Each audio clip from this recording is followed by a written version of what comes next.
Welcome to your MD podcast. जगाच्या अंताची जरा कल्पना करा.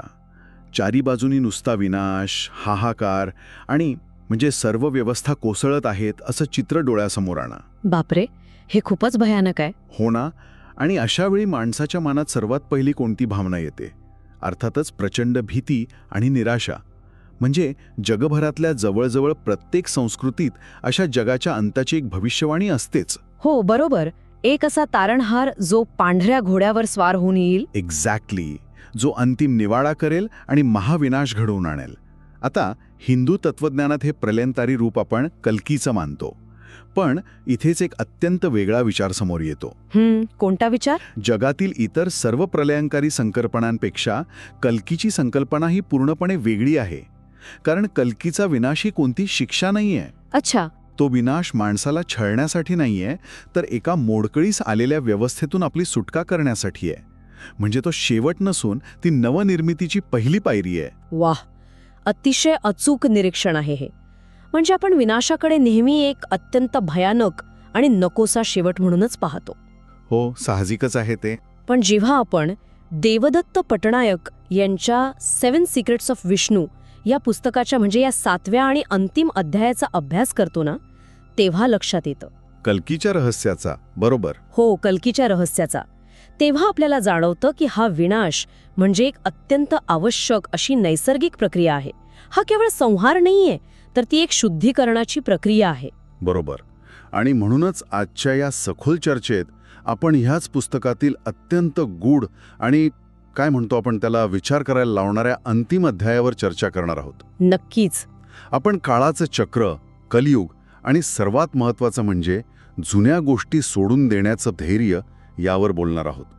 आणि कसं आहे, ही चर्चा केवळ एका पौराणिक कथेपुरती मर्यादित राहणार नाही. आपण ज्या जगात आज जगत आहोत त्या कलियुगात जगण्याचा नेमका अर्थ काय हे आपण समजून घेणार आहोत. हो. आणि या तत्वज्ञानाची सुरुवात आपण एका मूलभूत प्रश्नापासून करूया. मला सांग, कोणतीही व्यवस्था किंवा जग अचानक एका रात्रीत संपतं का? नाही, एका रात्रीत तर नाही संपत. एक्झॅक्टली. विनाशाची सुरुवात अत्यंत संथ गतीने खूप आधी झालेली असते. ती सुरुवात नैतिकतेचा आणि मूल्यांचा ऱ्हासामधून हळूहळू होत असते.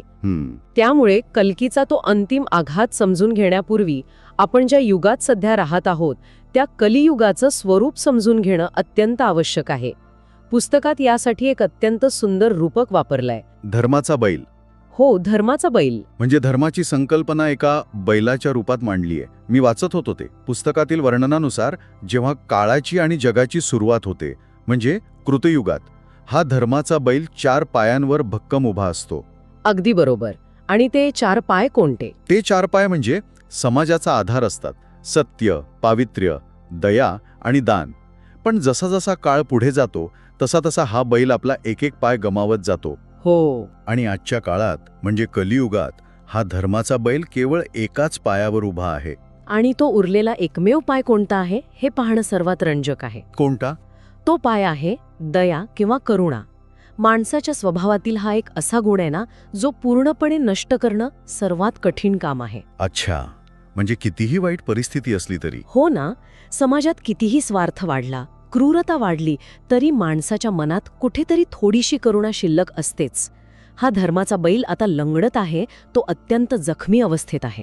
पण तो अजूनही उभा आहे. हो, तो केवळ या एका दयेच्या पायावर उभा आहे. जेव्हा हा शेवटचा पायही निखळून पडेल तेव्हाच पूर्ण विनाश ओढवेल. बापरे. हे वाचताना माझ्या मनातनं एक वेगळीच अस्वस्थता निर्माण झाली. कारण पुस्तकात कलियुगाचं जे सविस्तर वर्णन केलंय ना, ते अत्यंत भेदक आहे. खरंय. म्हणजे असं लिहिलंय की या युगात राजे किंवा नेते जनतेचं रक्षण करण्याऐवजी त्यांचं शोषण करू लागतात. अध्यात्म ही एक विक्रीची वस्तू बनते. हो, ज्ञानाचा व्यापार होतो. एक्झॅक्टली. लोकांची गुणवत्ता त्यांच्या चारित्र्यावरून नाही तर त्यांच्या संपत्तीवरून आणि जन्मावरून ठरवली जाते. नाती केवळ व्यवहारावर आधारित राहतात. जेव्हा आपण आजच्या मानवी इतिहासाकडे किंवा आजूबाजूच्या परिस्थितीकडे पाहतो ना, तेव्हा हे वर्णन वास्तवाच्या अत्यंत जवळ जाणारं वाटतं. आपण खरोखरच या कलियुगाच्या वास्तवात जगत आहोत ही जाणीव खूपच हताश करणारी आहे. ही अस्वस्थता आणि हताशपणा अगदी स्वाभाविक आहे. पण बघ, इथेच आपल्याला काळाचं चक्र ही संकल्पना समजून घ्यावी लागेल. काळाचं चक्र. हो, हिंदू तत्वज्ञानानुसार काळ हा एका सरळ रेषेत चालत नाही, तो चक्राकार आहे. जसं निसर्गात ऋतू येतात ना, उन्हाळ्यानंतर पावसाळा आणि मग हिवाळा येतोच. हो, ते तर अटळ आहे. तसाच समाजाचा आणि नैतिकतेचा हा ऱ्हास या काळाचा चक्राचाच एक अटळ भाग आहे. कलियुग हा त्या चक्राचा हिवाळा आहे, जिथे जुनी आणि सुकलेली पानं गळणं अपरिहार्य असतं. त्या पानांना आपण जबरदस्तीने झाडावर चिकटवून ठेवू शकत नाही. हा विचार थोडा शांत करणारा आहे खरा, पण एक प्रश्न आहे. विचार ना. जर ही व्यवस्था आतून पूर्णपणे कुजत चालली आहे आणि ती कोसळणारच आहे, तर मग देव ती कशी नष्ट करतो? म्हणजे आपण नेहमी पाहतो की देव दुष्टांचा संहार करण्यासाठी शस्त्र उचलतो. कल्की अचानक येऊन तलवारीने थेट वार करतो का? नाही, आणि हाच या तत्वज्ञानातील सर्वात महत्वाचा भाग आहे. विष्णू सुरुवातीलाच थेट आक्रमक होत नाही. तो आधी शांतपणे या जगातून माघार घेतो. माघार घेतो म्हणजे कसं? याला पुस्तकात निष्क्रिय विनाश असं म्हटलं आहे, म्हणजे पॅसिव्ह डिस्ट्रक्शन. कल्कीच्या अत्यंत आक्रमक विनाशापूर्वी बुद्ध आणि बलराम यांसारखी रूपं जगातून शांतपणे दूर जाताना दिसतात. ते व्यवस्थेला स्वतःहून कोसळू देतात. एक सेकंड, बलराम आणि बुद्ध, इथे थोडा गोंधळ उडतोय माझा. का बरं? आपण बुद्धांना शांती आणि ध्यानधारणेचं प्रतीक मानतो आणि बलरामाला कृष्णाचा शक्तिशाली भाऊ. या दोघांचा आणि जगाच्या विनाशाचा थेट काय संबंध असू शकतो? संबंध अत्यंत खोल आहे. विनाशाची यंत्रणा कशी काम करते ते बघ. महाभारत युद्धानंतर बलराम अतिशय निराश होतो. जेव्हा युद्धाचे सर्व नियम सर्रास मोडले जातात, न्याय उरत नाही, तेव्हा तो रागाने शस्त्र खाली ठेवतो. अच्छा, म्हणजे तो युद्धच सोडून देतो? हो, तो राजकारण कायमचं सोडून देतो आणि तीर्थयात्रेला निघून जातो. दुसरीकडे बुद्ध जगातील दुःखावर उपाय शोधण्यासाठी निवृत्ती मार्ग निवडतात. मोनॅस्टिसिझम. बरोबर. ते मानवी इच्छांचा त्याग करण्याचा उपदेश देतात.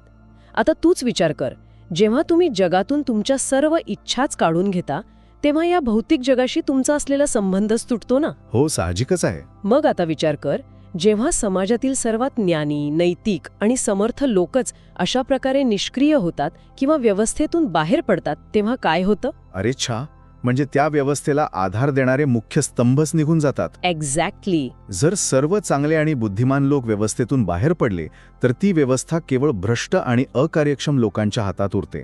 अगदी बरोबर पकडलंस. आणि जेव्हा अशी भ्रष्ट व्यवस्था उरते, तेव्हा ती स्वतःला खायला सुरुवात करते.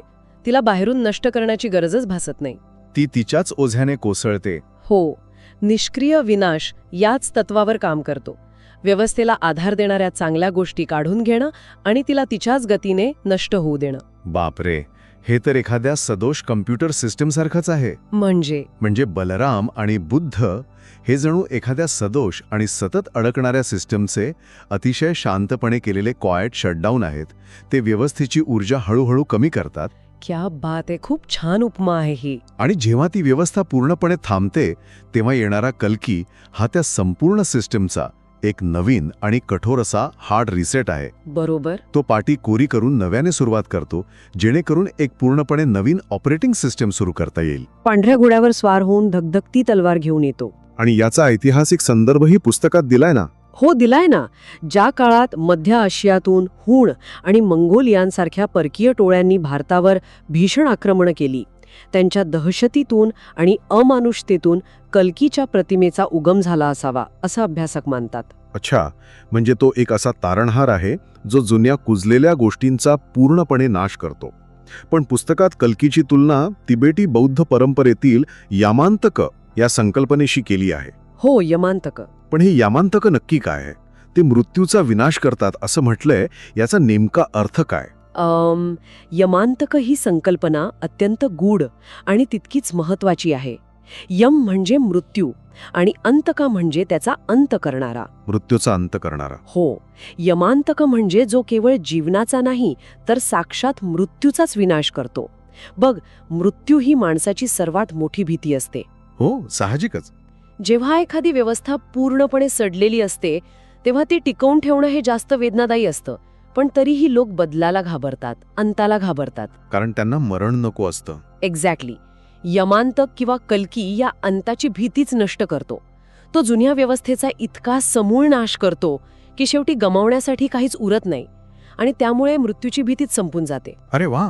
जिथे मरण पावण्यासाठी काहीच उरत नाही तिथेच खऱ्या अर्थाने नवीन जीवनाची, नवनिर्मितीची बीजे रोवली जातात. पण मग एक सांग, जेव्हा कल्की हा सर्वनाश घडवून आणतो, म्हणजे हा हार्ड रिसेट करतो, तेव्हा सर्व काही कायमचं संपतं का? नाही ना, इथेच तर प्रलय आणि वेळेचं चक्र या संकल्पनांची भूमिका सुरू होते. कारण आपण अनेकदा कथांमध्ये आणि हॉलिवूडच्या चित्रपटांमध्ये पाहतो की प्रलय म्हणजे जगाचा कायमचा आणि भयानक शेवट.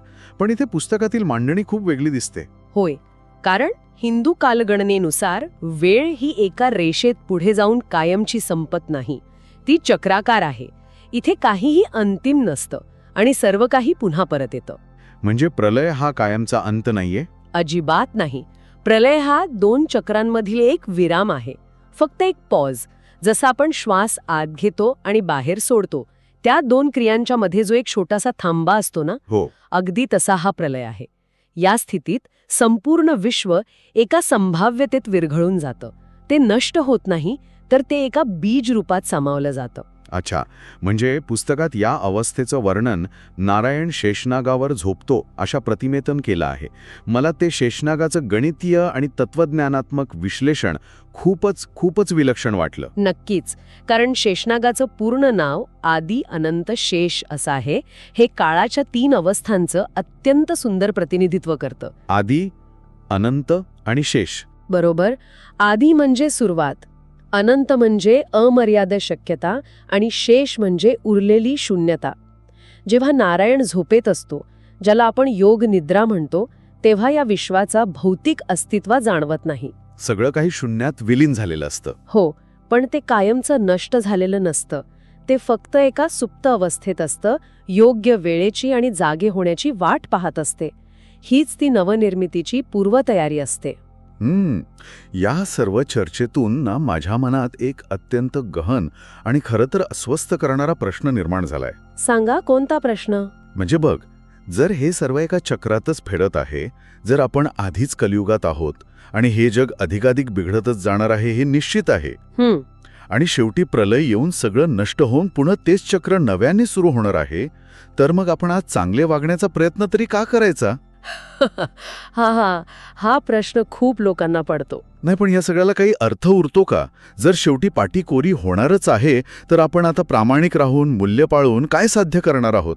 हा अत्यंत मूलभूत प्रश्न आहे आणि अनेकदा लोक नियतिवादाकडे किंवा नैराश्याकडे वळतात ते याच प्रश्नामुळे. पण या पुस्तकात या प्रश्नाचं अत्यंत व्यावहारिक आणि खोल तत्वज्ञानात्मक उत्तर दिले. काय उत्तर दिलंय? विष्णू हा कलियुग थांबवत नाही आणि तो काळाचं चक्र कधीच मागे फिरवत नाही. तो भूतकाळात जाऊन चुका सुधारत नाही. म्हणजे तू जगाला वाचवत नाही? मग अवतार घेण्याचा उद्देश काय? देव जर काहीच बदलणार नसेल तर तो येतो कशासाठी? हे बघ, एक उदाहरण देते तुला. जसा एखादा कुशल डॉक्टर एखाद्या रुग्णाला म्हातारे होण्यापासून किंवा मृत्यूपासून वाचवू शकत नाही, कारण मृत्यू हे अटळ सत्य आहे. बरोबर. पण तो डॉक्टर त्या रुग्णाला त्याचा शेवटचा काळ सन्मानाने, कमीत कमी वेदनांसह आणि जाणीवपूर्वक जगण्यास नक्कीच मदत करू शकतो ना? हो, ते तर आहे. अगदी तसंच विष्णूचे अवतार कार्य करतात. परशुराम, राम, कृष्ण हे आपापल्या युगातील संकटांवर उपाय शोधतात. ते काळ थांबवत नाहीत, तर त्या कठीण काळात सन्मानाने आणि नैतिकतेने कसं जगावं हे शिकवतात. अच्छा, म्हणजे परिस्थिती कितीही वाईट असली तरी आपण ती कशी हाताळतो, आपला दृष्टिकोन काय असतो, हे जास्त महत्वाचं आहे. होय, आणि म्हणूनच कलियुगात भगवद्गीतेचा संदेश सर्वात जास्त महत्वाचा ठरतो. निष्काम कर्म. एक्झॅक्टली. फळाची अपेक्षा न करता आपलं कर्तव्य करत राहणे. जग जरी मोडकळीस आलेलं असलं, आजूबाजूला जरी भ्रष्टाचार, स्वार्थ आणि अन्याय असला, तरी तुम्ही त्यामध्ये जाणीवपूर्वक आणि सन्मानाने जगण्याची निवड करू शकता. कलियुग ही एक बाह्य परिस्थिती आहे. ती तुम्हाला बाहेरून बिघडवू शकते, पण आतून कसं राहायचं, आपलं नैतिक संतुलन कसं टिकवायचं, हा निर्णय केवळ तुमचा स्वतःचा असतो. खरंच, हा विचार खूप ऊर्जा देणारा आहे. म्हणजे आपण जगाचं कलियुग थांबवू शकत नाही, पण आपण आपलं स्वतःचं एक छोटंसं सत्ययुग आपल्या आचरणातून नक्कीच निर्माण करू शकतो. अगदी बरोबर. आणि तुला माहितीये, जर आपण या सर्व 10 अवतारांकडे काळजीपूर्वक पाहिलं तर हे लक्षात येतं की ही केवळ देवदानवांची कथा नाहीये. मग काय आहे? हा खऱ्या अर्थाने मानवी उत्क्रांतीचा आणि जाणीवेच्या विकासाचा एक आलेख आहे. अच्छा, म्हणजे पाण्यातील माशापासून सुरुवात होऊन हो, मग उभयचर, कासव, मग अर्धा प्राणी अर्धा मानव असलेला नरसिंह, त्यानंतर पूर्ण पण बुटका मानव वामन आणि शेवटी पूर्ण विकसित माणूस. हा प्रवास एका गूढ अशा जैविक आणि आध्यात्मिक विकासाची कथा सांगतो. क्या बात आहे. आपण आता या सखोल चर्चेच्या आणि खरं तर या संपूर्ण मालिकेच्या अंतिम टप्प्यात आलो आहोत.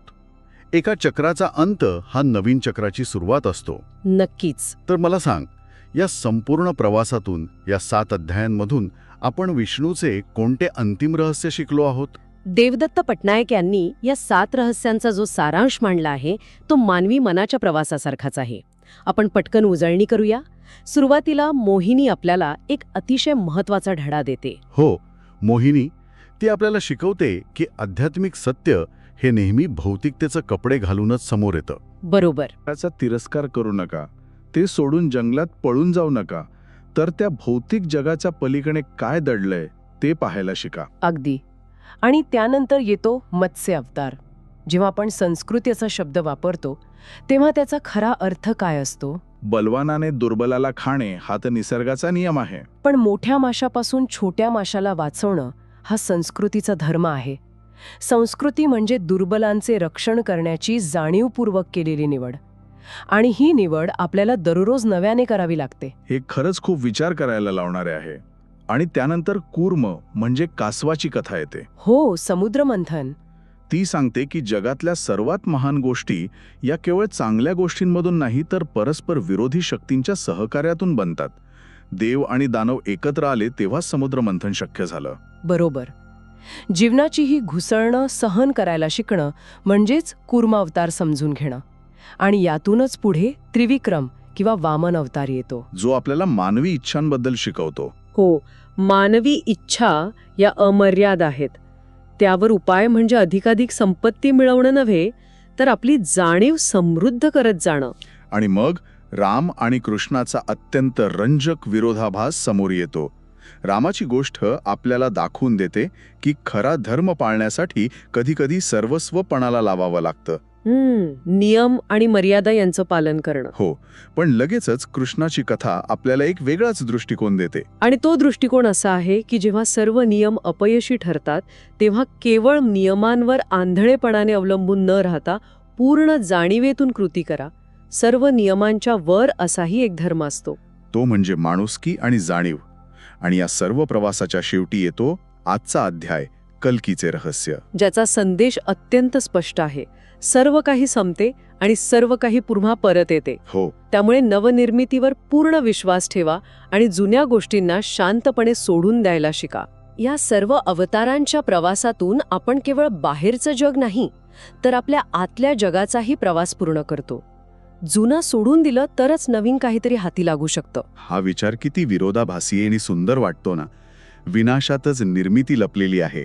कल्कीचे आणि विष्णूच्या संपूर्ण चक्राचे सर्वात मोठं रहस्य हेच आहे की या विश्वातून काहीही खऱ्या अर्थाने कायमचं हरवत नाही. खरंय. जे आपल्याला वरवर पाहता विनाश वाटतो ती खोलवर एका नव्या आणि अधिक सुंदर निर्मितीची पूर्वतयारी असते. हा केवळ शेवट नाही तर एका नवीन सुरुवातीचा आरंभ आहे. आजच्या या सखोल चर्चेच्या आणि या मालिकेच्या शेवटी आपल्या सर्वांसाठी हा एक विचार असेल.